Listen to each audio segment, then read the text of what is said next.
Hey everyone, J-Rod Plays here. Today I'm going to be going over the Ir Yut encounter, and finally I was able to get some rest after the contest mode and get back in and help a team get their Ir Yut clear. And I was able to share all of the details that I picked up from contest mode. Obviously that's where you learn your organizational skills, and that's where you learn how to beat the harder version of this encounter. You come into here and it's a lot easier to carry people and to help people get their clear. I mostly am a solo player, so I'm always the one that has to either provide the knowledge or pick up for one or two of the other people and cover two or three different jobs. For example, I was doing the divinity here, and I was also killing wizards, and I was making sure that people had the well in the center, and I was kind of helping people keep them getting their places. And so I'm going to go over how people scout out the wizard locations. I'm going to go over how LFGs tend to fall apart in certain places, and how to help your LFG get that clear for you guys, so that way you can knock it out this weekend. You don't have to wait for reset, and hopefully you get started on that quest, so that way you could pick up your necrochasm if you didn't get the clear like I did. Now I was unfortunately not able to find a group of people that were able to come together for that contest mode, and I'll actually go into that into a separate video and my experience of that compared to Root of Nightmares and other raids. But this is going to be just strictly for the guide, and so I'm going to try to stick to the guide and not get too much on a tangent on that. So starting out, setup is going to make a huge difference, and you have one of two choices. You can either take the longer setup, which gives you a guaranteed easy first DPS phase, or you take the shorter setup, should I say the setup that you do during the combat, which seems shorter. It takes the same amount of time, it just seems a lot shorter because you're doing it simultaneously while killing ads, and so it goes by quicker, but it's a little bit more chaotic. From there, we're going to go into positions, and I could not understand for the life of me how anybody didn't want to go with the numbered positioning on the wizards, because it's so clear, it's so easy once you understand how to set it up. And once you get it all put together, like, boom, boom, boom, this is what we're doing, and everybody's on the same page. And sometimes it was hard to get people on the same page. I couldn't understand how people couldn't concept the setup that we have, and and I'll show you once we actually get into it. But let's get started. So in order to begin the encounter, the mechanic is going to revolve around the chalice, just like the other encounters as well, kind of similar to how Bungie's raids have been. There's this one overarching mechanic that follows you from the first encounter all the way to the end of the boss, and that's going to be the chalice. And so you pick the chalice up normally in the upper room, and normally if you were doing this the regular way, you would come outside, you would split 3 and 3, 3 on the left and 3 on the right to go up the staircase. You would clear sets of ads as you're going through, and once you clear enough of the knights that are out there, the knights will then stop spawning for a second before they replenish themselves, and a shrieker will open up. When you kill the shrieker on each side, then that's going to open the center doors, and in the center doors is the chalice.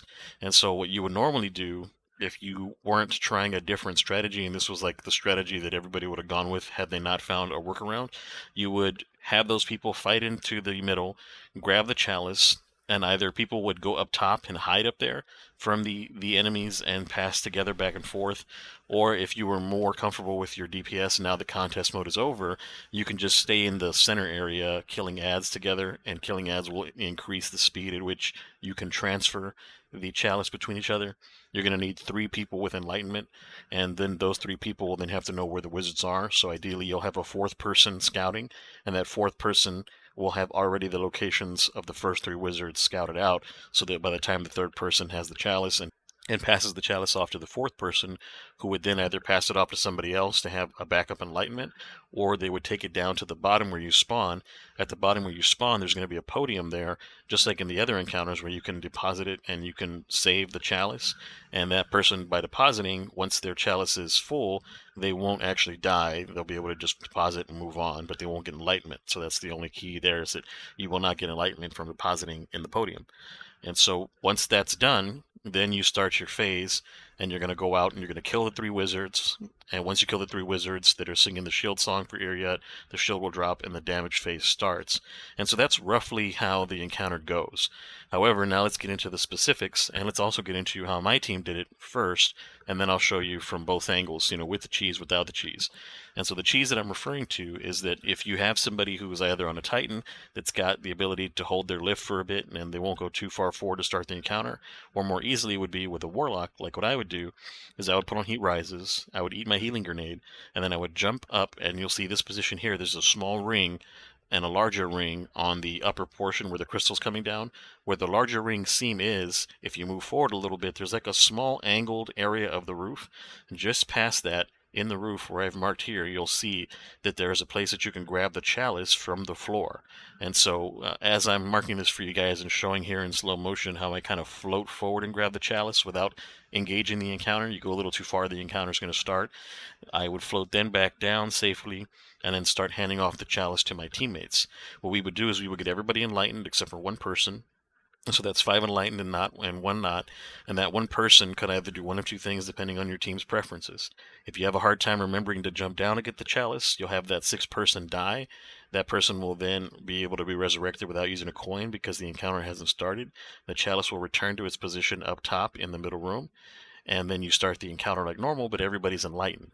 And then the other option is to have all 6 of you run out and have that 6th person just deposit the chalice in the podium, and that they won't die, but you'll have to remember to come back down to get it. So either way, it works the same. There's a slight difference in having to come down to get it in a few seconds to come back up versus you already have it up there. So there is that little bit of a difference.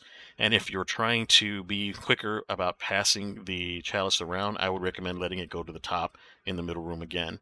So now that we're caught up to the idea that everybody's enlightened except for one person, the reason why that's an advantage is because you don't have to worry about getting everybody enlightened and waiting for somebody to be enlightened. If somebody is there and they mess up and then they mess up the order and you have to go get the chalice and bring it back, there's just a whole lot of chaos involved in having nobody enlightened and going out and getting them enlightened versus having 5 people enlightened coming out, meaning you have 5 people with the ability and the option to go around and kill a wizard if they happen to be near one. So to me, until they fix it, that's a superior way to start the encounter. It does take a little while because you have to wait for those 30 seconds with no enemies to speed up your chalice filling so that you can pass it off to the next person. So you have to sit there, wait for the chalice to fill, hand it off to the next person. They do the same all the way until you get to the final person in your team. If you wipe, that takes a long time. So I recommend that you do this once you're already comfortable with DPS strategy and then you're ready to get the kill. And if you have trouble even getting to DPS, this is also a viable option so that you always get to DPS for the first time because you have people already ready and there's no chance for you to screw it up outside of dying, which is a big thing. When it comes to LFGs, dying is so annoying because you will set everybody up, you'll go through all that time, you'll spend like your 5 minutes underneath there under the floor getting everybody enlightened, and they go out and they die in 10 seconds. And it's like, why do we even waste our time getting you enlightened whenever you just go out there and you get yourself killed? Like, why are you not surviving? Why are you not using your tools? Burn your super. Just don't die with enlightenment. Like, you can always get your super back. You can always get your ammunition back. Just use your heavy. Use your abilities. Just don't die. Like, that's the key thing in this encounter is if you have people that cannot stay alive, those people cannot be with you in this encounter, period, even in regular mode, in normal mode, because the timer is unforgiving. The timer for Ir Yut will start as soon as you go out there. Even though you don't see the expunge timer going, there's an internal timer that if you don't kill your wizards in a period of time, will begin her liturgy. Sorry, not the expunge timer, but the liturgy timer. It will begin her liturgy timer, and that liturgy timer will count down from I think under a minute. I think it's like 50 seconds that you have in order to damage her enough past her first notch in her health, so that she doesn't wipe you with the liturgy. And if that gets to 0, of course you die. So you have to start over again. You have to go down, you have to grab the chalice, you got to spread it between each other, and it's just such a long build-up, and that's what's going to have people here for hours in this encounter. This encounter is going to be like a hard stop. To me, this encounter was the most difficult encounter of all the 4 encounters, and this is going to be where teams fall apart for the most part. Crota wasn't that bad. After challenge mode, Crota's health pool is manageable. Crota himself is more manageable. He doesn't do as much damage. He doesn't one-shot you as easily, and you just need a well underneath his feet or a rift or healing abilities, and you'll be fine with Crota. Ir Yut is the one that's going to stop most teams and cause most teams to fall apart. So now that we've got the understanding that when you go out from the bottom and you've got your enlightenment, you can't die. So you're going to do whatever it takes. You're going to go invisible. You're going to use your heals. You're going to drop your well if you have a well warlock, and you have another backup. Obviously, if you don't have a backup, you're going to try to find a way to survive without dropping your well because you're the well warlock. But if you have a backup and then you can get kills and get it back again as the second well, and you can just say, hey, I need you to do the first well, that's the way to go. Do whatever you can. Do not die. Like, that's the main mechanic of Ir Yut. Ir Yut is basically, you can't die with enlightenment. If you do, we start over again. Because with LFGs, they're just not good enough normally to be able to make up for that, especially on the second damage phase. And the reason why it's important is the wizards start out in groups. You'll have 3 wizards in damage phase 1, 4 wizards in damage phase 2, and then you'll have 5 wizards in damage phase 3. Meaning that it gets progressively harder to even get to a damage phase. And so for most teams, that means that you're going to have the 2-phaser, because a 3-phase is not viable when it comes to LFG, since you're always going to have 1 or 2 people that just struggle, and those people are going to die with the Enlightenment, they're going to die with the Chalice, and you're going to cost you time. So you do want to shoot for a 2-phase, meaning you're going to want 1 divinity, and you're going to want 5 people having a similar weapon setup. Before I go into the ideal weapon setup in the damage phase, I'm going to now cover callouts. And so as you go outside, if you look to your left, there's going to be a tower. If you look to your right, there's going to be exactly the same tower, just mirrored. If you look behind you, there's going to be 3 windows above where you spawn. You have 3 floors. You have the basement where you spawn. You're going to have the middle floor, which is the main floor where Crota is standing normally, and where Ir Yut will be floating around at that level. And then you have a 3rd floor, which is up on the balcony, and in that 3rd floor there's 3 windows. And so that's 7 places in which you can have a wizard. And the wizard is not always in the same place. The wizards are spawned randomly in 3 of the rooms in the very first phase, and the other rooms are going to be shriekers. And so if you pick wrong, you have to kill a shrieker to get out, and those shriekers can kill you pretty quickly, so they're a lot more difficult to deal with sometimes than the wizards. Even though they're stationary, they do a lot more damage in a short period of time. And it also takes your enlightenment when you cross the threshold of the doors.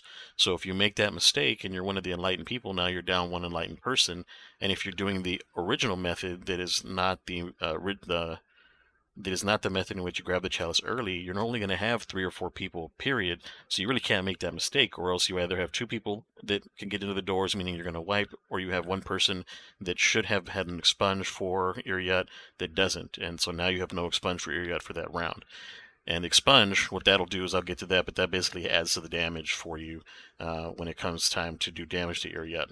And so now that we know the positions of all of these towers, we're going to go over how to identify them. And everybody argues about this, and it became this whole thing like Oryx, with what's the front, what's the back, what's the best way to do this. Some people were saying tower, top, bottom, tower, right, top, bottom, and then they turn around and they're trying to say middle, mid, left, mid, right. And I get that can work, but not everybody has the same orientation. Some people will orient right as right when you spawn, meaning right is up above your right shoulder and left is up above your left shoulder. So when you turn around, it's flipped like a mirror. You have to remember that, which is complicated. It's a lot complicated for people who are not used to that. And for the towers, you're calling out tower, top, and bottom, but you have to say left tower, right tower, and people sometimes don't know their left from their right. So what I prefer is the numbered method. And the numbered method is foolproof, especially if you do it like you're reading a book. And in NA, in the United States, we read top to bottom, left to right. So you're going to go in a clockwise manner, starting from the top left is number 1. So left tower, top left is number 1, and I'll have it numbered here. Bottom is number 2. Right tower on the top in order is number 3 on the top right, number 4 in the bottom right. Then you're going to turn around. And when you turn around, you're going to want to continue the read, meaning that of these 3 doors that we're looking at the picture of now, I'm going to have a screenshot of these doors.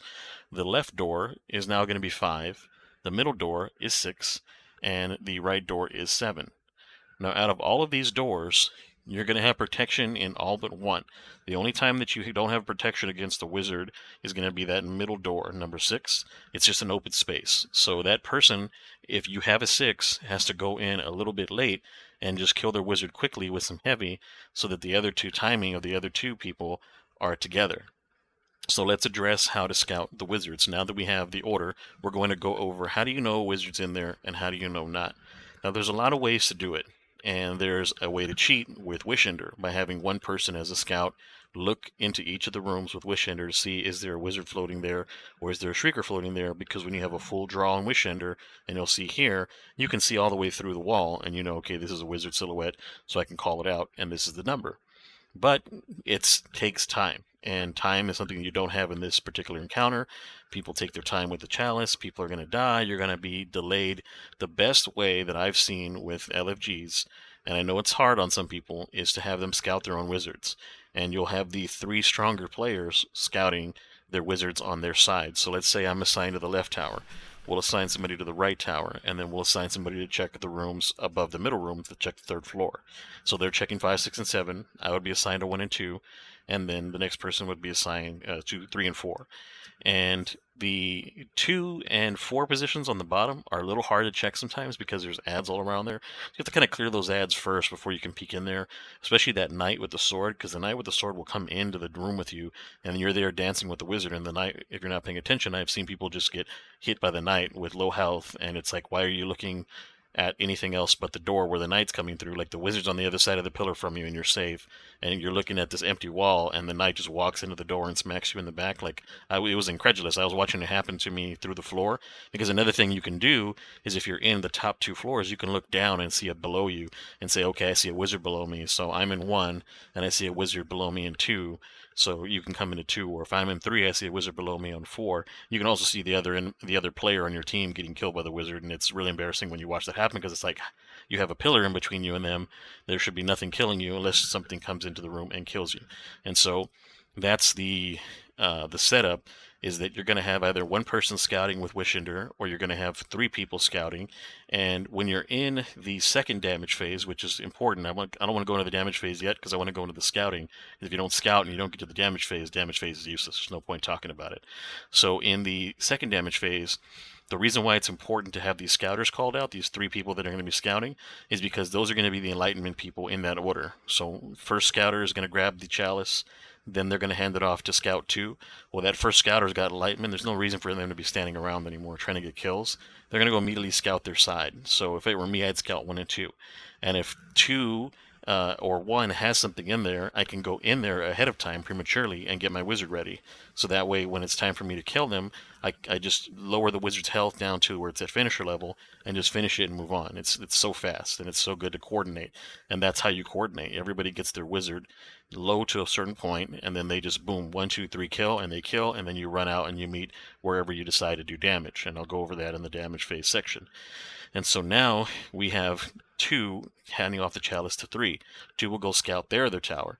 They'll look, and they'll let you know if it's not there. Now, if at 1 and 2, for me, for example, I am not seeing anything, I'll go scout the tower 3 and 4 for that person if they're still holding on to the chalice, and I'll let them know, hey, you have 4, and then I'll go and scout the top if that's available, for example. And so that's how you can have 3 scouts without having somebody sacrifice DPS by holding some type of a weapon that is not the strongest weapon that you can do damage with. Then it's usually going to be some type of exotic heavy, right? Now, you have other options that are not exotic heavy, and I'll go over that in the DPS phase as well. What I've seen works really well, and that was during contest mode, so it'll work even better without contest mode with the lower boss health pool, and also, your higher light. And so that's the setup. Now that we talked about how to scout and how to split people up, when you're getting there, what are you looking at? What are you going to look for? So key is, when you go up to these towers, is to try to move to the right side of the tower. That's where I've gotten the best view. And to try to peek as far right around the pillar as you can safely. Now, you want to make sure you don't touch the door. If you touch the door with your body, it will take your buff, and then you won't be able to get through the door in the future. And you'll have the exhaustion as well. Anytime you go through the door, you'll get a debuff that will make it to where you can't go pick the chalice up for like 30 seconds. That's going to put you at the back of the line quite a bit, and that's pretty much going to screw your team over if it happens in the second damage phase and beyond. So try not to get too close, but you want to get far enough to the right of the pillar on the tower 1 and 2 to see if there's a Shrieker sticking out. The Shrieker has a bigger silhouette than the wizards, and then you'll see the Shrieker's carapace sticking out, the little middle part of it, and you'll say, okay, there's a Shrieker there, I can hop down. On your radar, you'll also see a vehicle symbol. It's going to be like a little red dot, and it'll stand out, and it'll say up arrow if it's up, down arrow if it's down, so you know where's what. And so if you don't see a Shrieker there, and you've gone all the way as far right as you can, it's super likely there's a wizard there. Sometimes the wizards are in a place where you can't see them floating, so you have to assume, all right, that's where the wizard's at. But sometimes if you get far enough right, you'll see the wizard's skirt, or you'll see like a part of their arm sticking down. You're like, perfect, there's a wizard. Sometimes you'll even see the wizard's full body if it's floating over to the right enough. And so that's what I would do, is I would look on the right side of the pillar on my 1 and say, okay, wizard, no wizard. If there was no wizard, I'd move to the bottom, try to do the same thing, and then if not, I'd move over across the way to see in 3 and 4. And in 3 and 4, of course, you can either do the right or the left, whatever you're comfortable with. I would still do the right, on 3 and 4, even though it's flipped across the room, because I could see it better from that angle. And then if you turn around to 5, 6, and 7, 6 you can see easily. It's right in the center. You can see it's floating. 5 and 7 have the pillar as well. You'll want to get to the far right or the far left of the pillar to try to see if you can see the Shrieker. If you see it on radar and you know, okay, it's not in this one, it's not in this one. So you can call them out, not 1 and 2. I'm going to check 3 and 4. All right, so I have 3 and 4. Let's check 5, 6, and 7. You see it's in 6. Okay, so I have 3, 4, 6. And then you'll have people call out, I got 3, I got 4, I got 6. And you get in there, you get them low. Are you ready to kill? All right, kill, boom. The timer starts instead of starting early, and then you go straight to the DPS, which in this case for us, we would be meeting in the center, in that circle, kind of in the very center where you spawn in. There's like a large circle area. We would just drop the well right in the middle of that, and that's where we would be DPSing from, because she usually comes towards you. Sometimes she'll stay pretty far out, like she'll stay closer to the Oversoul, but usually she'll come right up into your group, and you can get damage on her from close range. When she does that too, it makes rockets not super ideal, because you're going to end up rocketing yourself if she gets too close to you, and there's other ads that are going to be swarming you at the same time. And so if you have a surrounded roll, for example, on your items, that's going to be strong, because you're always going to have enemies around you. Surrounded will always be procced. And if you're in a situation where you have like a clear super, like for example Smash, like a Thunder Crash, you can actually have somebody Thunder Crash the plate, which leaves an aftershock, and that'll clear out all the ads, so you don't have all this flinch to deal with. And that'll also sometimes create heavy, which will then give you heavy to replenish mid-phase, and that way you could do more damage to her if you get a good long damage phase. And so that is going to be how we find the wizards, how we scout them out, why it's not always the best to have the Wishender, and then how to set up to where everybody is coordinated. They're not starting the damage timer too soon, and then they're going to be able to get there quickly and safely. And then this is the same thing in the second damage phase when you're doing 4 of them. The difference will just be how you handle the Chalice, and I'll get into that once I cover how the damage phase works. Now we're at a point where we've killed all our wizards at exactly the same time with 3, 2, 1 kill. We haven't taken too long to where her timer kicks in, because if her timer kicks in, and you'll notice as you're looking at the bottom of the screen, the Dark Liturgy will begin if you take too long. We'll just kill your wizard and get in position to do DPS, and pray the person who's behind or lagging behind gets it killed quickly enough that you can do enough damage to get her to her first 1/3, which will then push her into a situation where she won't wipe you. That's how you avoid the wipe mechanic, is you do enough of damage to get to past her first 1/3 of health, and you get another 2 tries for damage. And so now that you've done that, you're meeting in the middle, you're calling out the first well, and you're going to need a well because there's so many ads around you. You drop the well, and then you're going to have your divinity person begin divinity. Now, if that divinity person is good enough to swap rocket divinity, where you're doing your divinity and then you're swapping to rockets, great. The bubble will come down for a slight second, but it's not like enough to make a huge DPS difference, as long as people are hitting their shots and not shooting the side of the divinity bubble. I still don't know why you would aim not for the boss and you'd aim for the side of the bubble, but anyways, that's neither here nor there now. That everybody has their own way of playing the game, I guess. And so you have the divinity person with it up, and then you're going to do your DPS. Now, what are the best DPS options for her?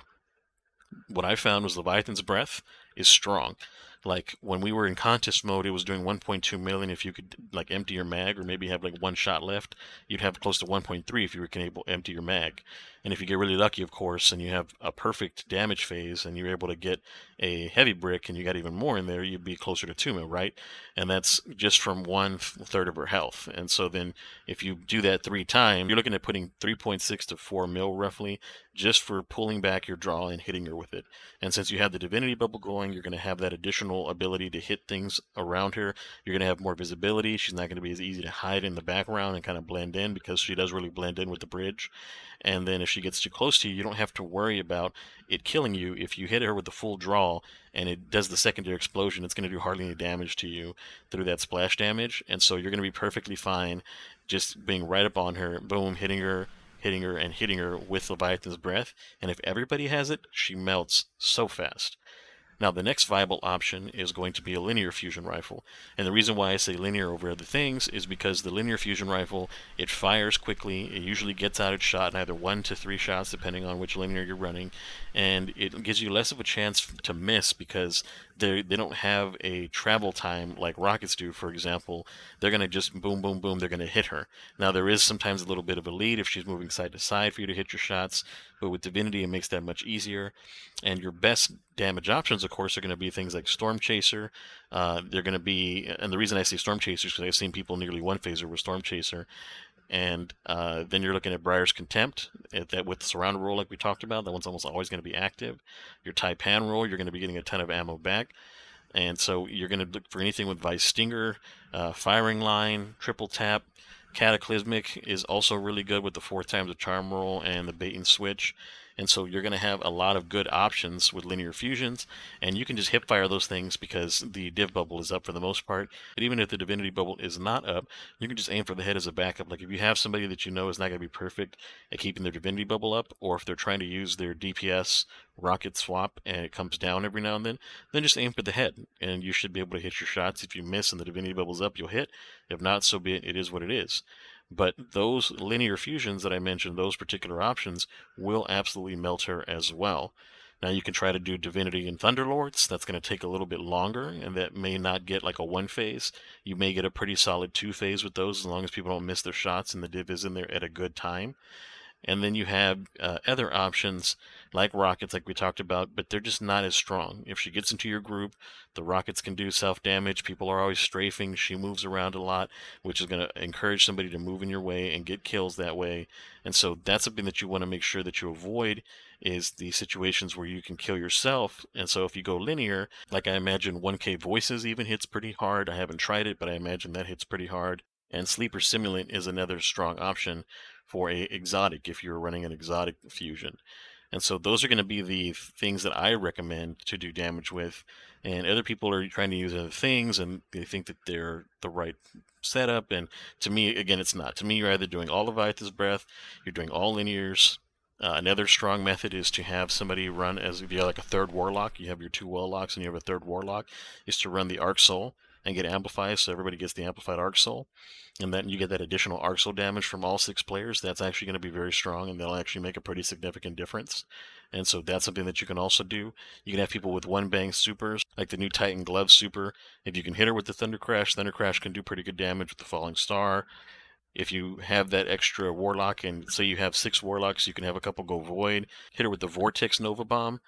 And so there's quite a bit of options. Some people even were hitting them with the Kamehameha on Stormcaller, and so they were doing different things, but they work. As long as you've burned all of your ammo and you want to go out and you want to burn your Kamehameha on her, then that's fine. Who cares? And just in case anybody doesn't understand the reference, when I say Kamehameha, I'm talking about Chaos Reach. It's just like a funny Goku reference from Dragon Ball Z, the Kamehameha. And so you're going to use your Chaos Reach, which is perfectly fine after you've burnt all your ammo. If it's that last little section, you've already got her past her 33% mark, and you're just digging into trying to get either a 1 phase or you're trying to get a good like 50% phase. You've used all your ammo and you want to use Chaos Reach, fine, go for it. I still would recommend like a 1-off super as far as like a different class, but if you're the one running the Arc Souls, then yeah, Chaos Reach is going to be the better one over Stormcaller. You can make an argument for trying to use exotics like Storm Dancer's Brace, for example, and trying to melt all the little adds while arcing to the boss to ramp up your damage, but I just think that it's a little bit easier to do the Chaos Reach, and it also helps people find the boss because you'll see just like a giant laser pointer pointing at her, so you know, okay, she's obviously right in that giant beam. And so that's the way that I would say to do damage, is to have your 1 div. You're going to have your Leviathan's Breath or an equivalent linear fusion. You're going to get down there, you're going to pop your well, and then you're going to melt the boss by trying to either hip fire into the div bubble or aim into the div bubble, and do your best to make sure that you're not strafing in front of somebody, pushing somebody, getting somebody to where they shoot you in the back of the head and waste like a good heavy shot. And so just be respectful. If you're in the front, just duck, hold duck if you can do so, if you have a proper mouse and keyboard setup, or if you have a controller with paddles and you can hold crouch in the front for everybody. And then once she goes into her shielded mode, you're going to spread back out. And this is where the teams will vary based on how they handle the new setup to get everybody enlightened with the Chalice. So you have your 2 options. You either are going to try to pass the Chalice around when you're already doing damage, so you can have one person bring the chalice into the group, and then call out to the next person, this person take, this person take, this person take. That'll lower the damage output slightly because people have to split their attention between taking the chalice and doing their damage. And most people say, oh, you can do both. If they're like a little bit on the elite side, for example, and they have really good raiders that can do that. But we're talking LFGs here. A lot of LFGs, if they could even turn and grab the chalice in time before you die, is like, whoa, this is a good player, right? So you have that option of if you're comfortable trying to pass around the chalice within the group. And the reason why you're able to do that is because people who have killed the wizards have already removed their enlightened buff, and also one person is going to, or two, if you need to, going to go up to Ir Yut if she's close enough and expunge her. If you do that in every single damage phase, you'll get credit for the raid triumph for that. And so the expunge is going to do a chunk of health off of her, and it's like a really good chunk of health, like a large size chunk of health, kind of like with Golgoroth. So it's worth doing because it'll not only help push her past her 33% sometimes, but it also helps get in that last chunk of DPS as you're finalizing your DPS phase. And so either you jump down and you pick the chalice up from the bottom if you place it there, or you're going to pick the chalice up from the room in the middle room, and you're going to then begin to pass it around during the damage phase or after the damage phase. Now, if you pass it around after the damage phase, like we talked about, you're going to end up having that one person leak out and go scout. Second person's going to leak out and go scout, third person, so on and so forth. And you'll have to do that until you have your fourth person. And it's going to be tight. Like that fourth person, as long as nobody dies with the chalice, is going to have just enough time to find their wizard and begin to DPS it. And that person's just basically going to have to go straight kill their wizard, and you're going to have yours prepared. And he's going to say go for the kill as he's killing his. And then you're going to kill yours just before the area timer engages on its own. The liturgy will start on its own, of course, after a little while. And so, like I said, if you do it perfectly, that fourth person will have that ability to get in there and kill their wizard before the liturgy timer starts, so you can start coordinated again. And then the fifth person can either pass it to the sixth person and carry an extra enlighten for an expunge, or they can just take it and drop it into the pedestal. And then if you give it to the sixth person will take it and drop it into the pedestal so that they don't die and waste the res. And so now that you've done that, you're going to rinse and repeat. You're going to have these people leak out, find these 4 wizards, kill the 4 shield wizards, come back, finish the boss. And again, you're going to want to use your expunges early. You're going to want to make sure you're doing that like in between your reloads. So dump all your heavy, use your expunges. Try not to save them for the last second because sometimes the game bugs a little bit. I've had times where we've pushed her past her threshold, like well past her threshold, and the liturgy still kills us. So you don't even want to mess around with that. Just dump your heavy as quick as you can, use your expunge, and then switch to your primary or secondary, whichever's doing more damage for you, and continue to help your team do DPS. And so that's the way that you do the damage phase. Another important aspect of group setup is how to handle balancing ammo generation. It's not necessarily required now that contest mode is over. It was super important during contest mode, but outside of contest mode, it's still nice because even in the Crota encounter on normal, we were still running out of ammo because you'll be using swords, for example, in Crota, and sword spam takes up a lot of ammo. For us, and for me personally, I sacrificed a lot of my other builds, and I said, you know what, I'm going to run Cenotaph. And so if you don't know, the Cenotaph helmet works with trace rifles. It gives you a constant reload to trace rifles as you're doing damage to targets, but it also marks them. When you kill a marked enemy, that marked enemy will drop heavy ammo for your team where you're standing, and it'll drop ammo for you, special ammo for you, to refill your trace rifle at the feet of the enemy. And so it's super important to do that. And what you can do is you can actually drop heavy ammo around the DPS area. If you're standing up there, if you hop up there and you've marked enemies, you can just real quickly hop up to where you want to drop the ammo, and the marked enemy dies, and when the marked enemy dies, you'll drop the ammo there, and then you can go and get your ammo later and refill your trace rifle later on. For me, I was running Retrace Path because I was running a Solar Warlock. You can run whatever balances your particular subclass to yourself. You can also run any type of exotic trace, for example, with that, and it would work just fine. So Divinity is perfect. That's what I ended up doing whenever I was running Divinity, was having Divinity paired with Cenotaph so that I would not only debuff the target, I would mark the target, I would put up a cage, it would take a bunch of damage and die, and then I can turn to the next target and do that as well. And just to be clear, it's not every single target. It's just going to be the yellow bar targets that are going to drop the heavy ammo for your team. So the Swordbearer Knights in the Crota encounter, and in this encounter, the Blistered Knights, all the Blistered Knights, you can stack up a ton of heavy ammo for your team so that when it comes time to do the second damage phase, everybody's full again, thanks to you and your Cenotaph. Now I want to discuss things that happen in LFGs and the ways that either you can avoid them, you can help correct for them, and alternate ways in which you can set up the chalice for people through those first phases if you decide not to do the cheese. And so the first thing I want to talk about is that how do you pass the chalice around in the first part of the setup if you're not cheesing it? And so what you can do is you can number people. You can say, I'm going to give you a number 1 through 6, and we're going to type it out in chat, and that's going to be our pass order. So you'll pass 1 to 2, 2 will always pass to 3, 3 and so on and so forth. So you always know who you're grabbing it from. You can always know where they're at. Positionally, you'll say, 1, 2, 3 go right, 4, 5, and 6 go left. Everybody's going to kind of know where the other group is, and you'll be able to coordinate that passing much better. You can also set it up to where the 3 people who are doing the wizard killing in the very beginning are the 1, 2, and 3, and so they just take the chalice with them to the right side when they're killing the ads, and they just pass the chalice off between each other as they're killing their ads, and by the time that you get to the point where you can see wizards, you'll have 2 or even 3 if they're quick people already with the enlighten buff, and then you'll just have somebody come from the other side to take it from them and to go deposit it into the middle so that they don't die. And so that's another nice little change that can help streamline things, is to give 1, 2, and 3 the chalice, to get them to take it from each other over there while they're juggling it. Just put your 3 better players over there that are good at paying attention, and then 4, 5, and 6 can just chill and kill on their own side at their own time. And once you've, of course, killed everything, then you go to the wizards. Once you start the encounter, you're going to actually go through different sets of these knights, these blistering knights. These blistering knights are important because these blistering knights are going to then help you trigger other portions of the encounter. So you're going to have the 2 on the stairs, you're going to have 2 behind them, kind of where the sword bearer spawns, and there's going to be some black door there, and they're going to be on either side. Make sure you kill those before moving on, because leaving those up will make the other knights that spawn inside take longer. So when you kill those 2 knights, then you're going to have 2 knights that are up on the platform where Crota normally walks around in the next phase.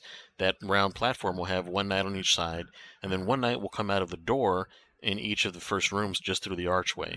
Once you've killed those knights, then you're going to go further in. You're going to try to bait out the center knights. There'll be 4 knights that spawn in the center. 2 will go left and 2 will go right.